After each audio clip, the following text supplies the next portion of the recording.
പൊരിച്ചിട്ടേ കൊള്ളായിരുന്നല്ലോ ഇപ്പം. അതോ ഇനി അങ്ങനെ സമയം എടുക്കും എന്ന പോലെ നീ എനിക്ക്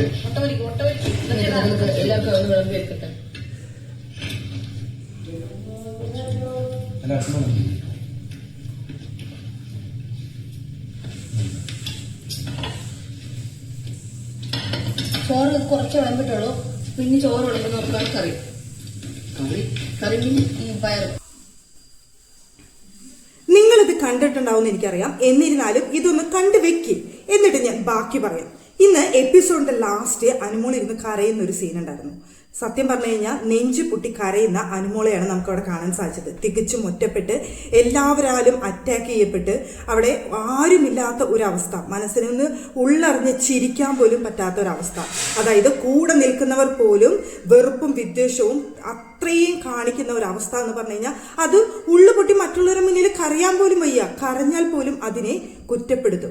ആ ഒരു അവസ്ഥയിൽ അതിനോട് ഇരുന്ന് കരയുന്ന കണ്ടപ്പോൾ നമ്മുടെ കൂടി നെഞ്ചു പൊട്ടുന്ന വിധത്തിലായിരുന്നു എന്ന് എനിക്ക് തോന്നിയിട്ടോ. നിങ്ങൾക്ക് എങ്ങനെയാണെന്ന് അറിയില്ല. പിന്നെ ഞാൻ പറയാൻ വന്നത് ട്രൂ ഫേസ്. ഇന്ന് ആദ്യം അവിടെ പറയുന്നുണ്ടായിരുന്നു ട്രൂ ഫേസ് പുറത്തു വന്നു ചിലരുടെ എന്ന് പറയുന്നുണ്ടായിരുന്നു. സത്യമാണ്, ട്രൂ ഫേസ് പുറത്തു വന്നു ചിലരുടെ, പ്രേക്ഷകർക്ക് മനസ്സിലാക്കാൻ സാധിച്ചു. അവിടെ ബെഡ്റൂമിൽ ഇരുന്നിട്ട് അനീഷിനെ കുറിച്ചും അനുമോളെ കുറിച്ചും വളരെ മോശമായ രീതിയിൽ അവിടെ സംസാരിക്കുന്നുണ്ടായിരുന്നു. അതിനെ ചുക്കാൻ പിടിച്ചുകൊണ്ടിരുന്നത് ആദിലയും നൂറയായിരുന്നു. അതിന് എന്താണ്, ഇതാണോ ഫ്രണ്ട്ഷിപ്പ് എന്ന് പറയുന്നത്? ഇതിനെയാണോ ഇവരെയാണോ ഇനിയും കൂടെ കൂട്ടണമെന്ന് അനീഷ് പറയുന്നത്? അനീഷ് ഇനിയെങ്കിലും അവരെ കൂടെ കൂട്ടണമെന്ന് അനുവിൻ്റെ അടുത്ത് പറയാതിരിക്കാം. പിന്നെ മറ്റൊരു കാര്യം, നെവിൻ വന്ന് ഇന്ന് അനുമോളുടെ അടുത്ത് സോൾവ് ചെയ്യുന്നുണ്ടായിരുന്നു. അല്പമെങ്കിലും ഈ സിറ്റുവേഷനിൽ നെവിനെ മനസ്സിലായിട്ടാണോ അനുവിനെന്ന് അറിയില്ല, അതോ നെവിന്റെ ഗെയിമാണോ അനുമോൾ ഒറ്റപ്പെടുന്നു എന്ന് തോന്നിയപ്പോൾ നെവിന്റെ ഗെയിമാണോ എന്നറിയില്ല. അനുവിന്റെ അടുത്ത് വന്ന് സോറി പറയും, ഹഗ് ചെയ്യുകയും ചെയ്യുന്ന നെവിനെ കാണാനായിട്ട് സാധിച്ചു. അതുപോലെ തന്നെ മറ്റൊരു കാര്യം പറയാനുള്ളത്, ഇവന്മാർക്കൊന്നും ഒട്ടും ബോധമില്ലേ? അല്ല, ഒരാളെ എല്ലാവരും കൂടി അറ്റാക്ക് ചെയ്യുന്നു, ഒറ്റപ്പെടുത്തുന്നു എന്ന് വന്നു കഴിഞ്ഞാൽ പ്രേക്ഷകർക്ക് അത് എത്രത്തോളം എഫക്റ്റ് ചെയ്യും, പ്രേക്ഷകർ എത്രത്തോളം ആ ഒരു വ്യക്തിയെ സപ്പോർട്ട് ചെയ്യുമെന്ന് മനസ്സിലാക്കാനുള്ള ബോധമൊന്നും ഇവന്മാർക്കില്ലെന്ന് തോന്നുന്നു. പിന്നെ നമ്മുടെ ആദിലയ്ക്ക് ഫിനാലെ വരണം, നൂറയ്ക്ക് കപ്പെടുക്കണം, അങ്ങനെ ഒരുപാട് വിശേഷങ്ങളുണ്ട് പറയാനായിട്ട്. അപ്പൊ എല്ലാവർക്കും പുതിയ വീഡിയോയിലേക്ക് സ്വാഗതം. എല്ലാ കാര്യങ്ങളും വിശദമായിട്ട് പറയാം. അപ്പൊ ഞാൻ ആദ്യം കാണിച്ച വീഡിയോയിൽ നിങ്ങളൊന്ന് സൂക്ഷിച്ചു നോക്കിയേ. സാബുമേന്റെ പ്ലേറ്റിലെ ചോറിനോട് ഒപ്പം തന്നെ അതിൽ കൂടുതലോ കറി അതിലില്ലേ? ഈ ഒരു വിഷയത്തിനല്ലേ അവരിന്നലെ അടി കൂടിയത്? അപ്പൊ എന്തിനാണ് ഇവരെല്ലാവരും ചേർന്ന് അനുമോളെ അറ്റാക്ക് ചെയ്തത്? അനുമോള് ചെയ്ത തെറ്റിനെയാണോ? അനുമോള് അവിടെ സാബുമാന്റെ പ്ലേറ്റിൽ കുറച്ച് ചോറുള്ളൂ, അതുകൊണ്ട് കുറച്ച് കറി മതി എന്നൊരു ഡയലോഗ് അവിടെ പറഞ്ഞു എന്ന് പറയുന്നുണ്ട്. ഈ വീഡിയോ മുഴുവൻ നിങ്ങൾ കണ്ടു കഴിഞ്ഞറിയാം. അനുമോള് പറഞ്ഞത് എല്ലാവർക്കും കുറേശ്ശെ ചോറ് വിളമ്പിയിട്ടുള്ളൂ, അതിനനുസരിച്ചുള്ള കറിയും എല്ലാവർക്കും ഇട്ടിട്ടുണ്ട് എന്നൊരു കാര്യമാണ് അനുമോൾ അവിടെ പറഞ്ഞത്. അപ്പൊ പറയാത്ത കാര്യം പറഞ്ഞു എന്ന് വരുത്തി തീർത്ത് അനുമോളെ ടാർഗറ്റ് ചെയ്യുന്ന ആൾക്കാരെയാണ് നമുക്കവിടെ കാണാൻ സാധിച്ചത്. പ്രത്യേകിച്ച് ആദിലയെ. അല്ല, ആദില അവിടെ പറയുന്നുണ്ടായിരുന്നു ഞാൻ വിളമ്പിക്കോളാം, നീ മുട്ട പൊരിക്ക് എന്ന് പറയുന്നുണ്ടായിരുന്നു, എന്നിട്ട് ബാക്കിയുള്ളവർക്ക് കൊടുക്കുക എന്ന് പറയുന്നുണ്ട്. അല്ല, ഈ പറയുന്ന ആദിലയ്ക്ക് എങ്കിൽ നീ വിളമ്പിക്കോ, ഞാൻ എല്ലാവർക്കും ഓംലെറ്റ് ഉണ്ടാക്കി കൊടുക്കാം എന്തുകൊണ്ട് എന്ന് പറയാനായിട്ട് എന്തുകൊണ്ട് ആദിലയ്ക്ക് കഴിഞ്ഞില്ല? കാരണം പണിയെടുക്കാനുള്ള മടി. പണിയെടുത്ത് മറ്റുള്ളവർ ചെയ്ത കാര്യം മറ്റുള്ളവർക്ക് വിളമ്പി കൊടുക്കാനായിട്ടും തിന്നാനായിട്ടും നല്ല ഉഷാറുണ്ട്. എന്നാൽ പണിയെടുക്കാനായിട്ട് എന്നെ കിട്ടില്ല, മേലനങ്ങില്ല ഞാൻ എന്നുള്ള ആ ഒരു രീതി വെച്ചിട്ട് എന്നിട്ട് നീ വലിയ കെട്ടിലമ്മ ചമയണ്ട എന്ന് പറഞ്ഞുകൊണ്ട് അനുമോളുടെ മെക്കെട്ട് കയറിയൊരു കയറ്റാണ്. ഇന്ന് ഇതുവരെ ആ ഒരു ഇത് നിന്നിട്ടില്ല. ആദിലയും നൂറയും കിട്ടുന്ന അവസരങ്ങളിലെല്ലാം തന്നെ അനുമോളെ കുറിച്ച് മോശമായിട്ട് സംസാരിച്ചുകൊണ്ടിരിക്കുകയാണ്. അത് മോശം എന്ന് വെച്ച് കഴിഞ്ഞാൽ അത്രയും മോശമായ രീതിയിലാണ് അനുവിനെ ചിത്രീകരിച്ചുകൊണ്ടിരിക്കുന്നത്. അവിടെ അക്ബറുമായി ചേർന്നിട്ട് കളിയാക്കി പാട്ട് പാടുന്നു.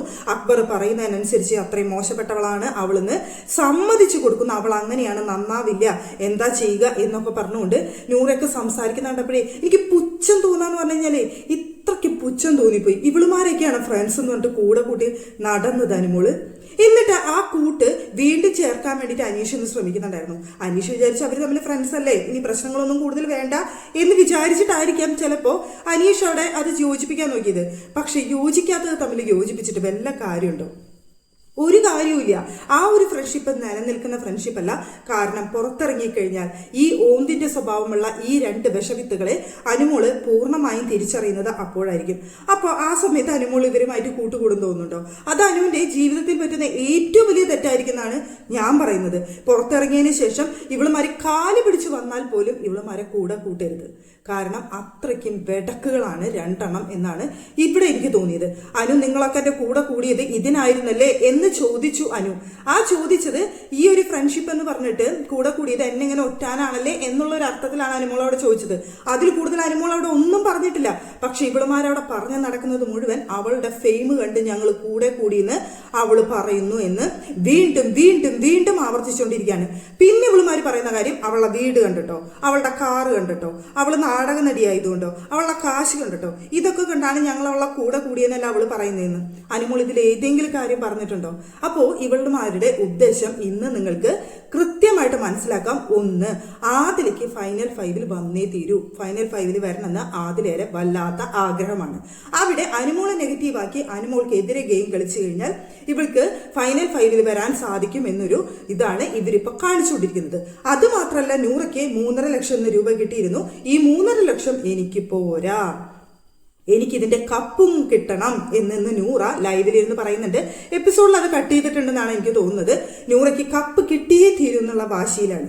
അപ്പോൾ അവരുടെ മുന്നിലുള്ള ഒരു എതിരാളി എന്ന് പറയുന്നത് അനുമോളാണ്. അനുമോളെ അവർ വെട്ടി വീഴ്ത്തിയേ പറ്റൂ. ആ വെട്ടി വീഴ്ത്താനുള്ള ഗെയിമാണ് വൃത്തികെട്ട ഗെയിം. ഇതിനെ ഗെയിം എന്ന് പറയുമ്പോൾ വൃത്തികെട്ട ഗെയിമാണ് ഇവർ രണ്ടുപേരും കൂടി ഇപ്പൊ കളിച്ചുകൊണ്ടിരിക്കുന്നത്, അനുമോൾക്കെതിരെ കളിച്ചുകൊണ്ടിരിക്കുന്നത്. അനുമോള് PR-ന്റെ പിൻബലത്തിലാണ് ഇവിടെ നിൽക്കുന്നത് എന്ന് ആദ്യം പറഞ്ഞത് നൂറയാണ്. അപ്പൊ നീ ടോപ്പ് 5 വന്നതിന്റെ അഹങ്കാരമല്ലേ എന്ന് ചോദിച്ചതിന് അനുമോശക്കാരി.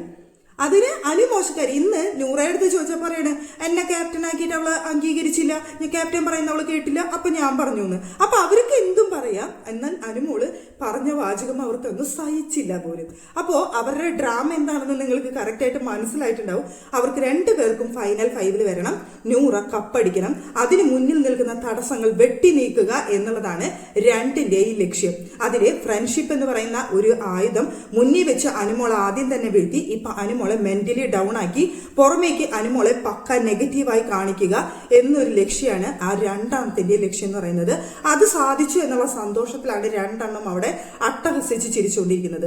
അതിന്റെ ഭാഗമായിട്ട് ഇന്ന് ബെഡ്റൂമിൽ ഇരുന്നിട്ട് അനുമോളെയും അനീഷിനെയും കുറിച്ച് വളരെ മോശമായിട്ട് സംസാരിക്കുന്നുണ്ട്.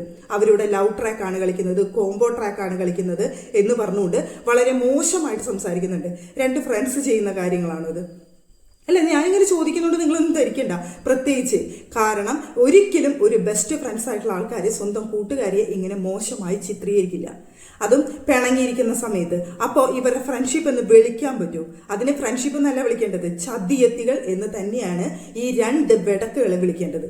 ഇവരെക്കുറിച്ച് പുറമെ ഒരു നല്ല ധാരണ വന്നിട്ടുണ്ടായിരുന്നു. പക്ഷെ എനിക്ക് തോന്നുന്നു ഇപ്പോഴാണ് ഇവരുടെ റിയൽ ഫേസ് ഇപ്പോഴാണ് പുറത്തേക്ക് വന്നത്. ഈ റിയൽ ഫേസ് ജനങ്ങൾ മനസ്സിലാക്കിയത് ഇപ്പോഴാണ്. ഒരുപാട് പേര് ലക്ഷ്മിയുടെ മെക്കിട്ട് കയറി ഈ രണ്ടെണ്ണത്തിനെ വീട്ടിൽ കയറ്റാൻ കൊള്ളാത്തവർ എന്ന് ലക്ഷ്മി പറഞ്ഞു എന്ന് പറഞ്ഞിട്ട് ഒരുപാട് പേര് ലക്ഷ്മിയുടെ മെക്കിട്ട് കയറി. പക്ഷേ ലക്ഷ്മി പറഞ്ഞതാണ് ശരിയെന്ന് കാലം തെളിയിച്ചു എന്ന് പറയേണ്ടി വരും. ഇപ്പോ ഈ അവസാന നാളുകളിൽ എത്തിയ സമയത്ത് അവര് പടിക്കൊണ്ട് കലമുടച്ചു. കാരണം ഇഷ്ടപ്പെട്ടു വന്ന പ്രേക്ഷകർ ഇപ്പോൾ ഏറ്റവും കൂടുതൽ വെറുക്കുന്ന രണ്ടുപേരായിട്ട് ഇപ്പൊ ആദിലും നൂറി മാറി. കഴിഞ്ഞ ആഴ്ച നെവിന്റെ അടുത്താണ് എല്ലാവർക്കും വെറുപ്പ് തോന്നിയതെങ്കിൽ ഈ ആഴ്ച നെവിൻ ആ വെറുപ്പ് പ്രേക്ഷകരെ ഉള്ളിൽ നിന്ന് എടുത്തു കളയാനുള്ള ഗെയിം ഇപ്പോൾ നെവിൻ അവിടെ കളിക്കുന്നുണ്ട്. നെവിനിപ്പോ കുറ്റബോധവും അതുപോലെ തന്നെ നിരാശയാണുള്ളത്. ഗെയിമിൽ തുടർന്ന് കളിക്കാൻ പറ്റുന്നില്ല എന്നൊരു നിരാശയാണ് നെവിനെ സംബന്ധിച്ചിടത്തോളം ഉള്ളത്. അതുമാത്രമല്ല, ഇന്ന് നെവിൻ അവിടെ നിന്ന് സംസാരിക്കുന്നുണ്ട് അക്ബറിന്റെ അടുത്ത്. എനിക്ക് അനുമോളെ കാണുമ്പോൾ പാവം തോന്നുന്നു എന്ന് പറയുന്നുണ്ട്. അപ്പോൾ അക്ബർ അതിന്റെ ഇടയിൽ കൂടെ സ്ക്രൂ കയറ്റുന്നുണ്ട്.